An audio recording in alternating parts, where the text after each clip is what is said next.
Salom do'stlar, bugun men sizlarga bahor darakchilari bo'lgan qaldirg'ochlar haqida faktlarni aytib beraman. Qani olg'a.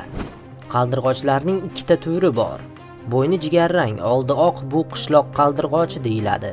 Oldi oq delfin sifat qaldirg'ochlarni esa shahar qaldirg'ochi deyishadi. Qaldirg'ochlar uchib ketayotgan holda hasharotlarni tutib yeyish qobiliyatiga ega va ular uchayotgan holda pastlab tumshug'i bilan suv icha oladi. Qaldirg'ochlar yerga juda kamdan kam qo'nishadi. Ular hayotini ko'proq havoda uchib o'tkazishadi. Dam olish uchun ular sim yog'ochlarga qo'nishadi.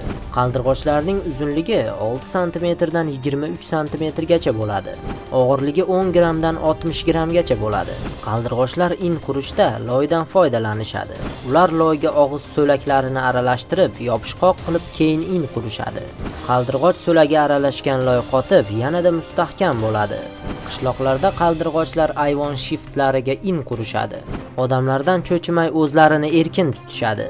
Odamlar ham qaldirg'ochlarga o'rganib qolishgan. Ularsiz hovlining fayzi bo'lmaydi. Qaldirg'ochlar 3 tadan 6 tagacha tuxum qo'yishadi. Ular tuxumni 12-14 kunda ochib chiqishadi. Agar ob-havo sovuq bo'lsa, 18-22 kunda bola ochishadi. Qaldirg'och polaponlari juda kichkina, nozik bo'lishadi. Qaldirg'ochlar o'z polaponlarini 3 hafta davomida inida boqib katta qilishadi. Qurt qumursqa, hasharotlar bilan boqishadi. 3 hafta deganda qaldirg'och bolalari uchirma bo'lishadi. Qaldirg'ochlar bir-biriga juda oqibatli bo'lishadi. Agar qaldirg'och polaponlariga ilon yoki kalamushlar hujum qiladigan bo'lsa, barcha qaldirg'ochlar to'planib, bolasini iloji boricha himoya qilishadi. Lekin ko'p hollarda ilon g'olib kelib, qaldirg'och bolalarini yeb ketishi mumkin. Shuning uchun qaldirg'ochlar ba'zan biz odamlarning ham yordamimizga muhtoj bo'lishadi. Ularni asrab-avaylash har birimizning vazifamiz. Qaldirg'ochlar insonga hech qachon ziyon keltirmaydi.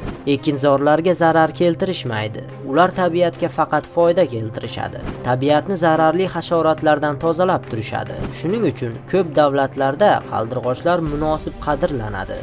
2008-yilning fevral oyida Estoniya Milliy banki platinadan 100 kron tanga chiqargan. Bu tanganing orqa tarafida qaldirg'och tasvirlangan. Platinadan qilingan tangadan tashqari 2 ta kumushdan qilingan tanga chiqqan. 2 kron va 100 kron.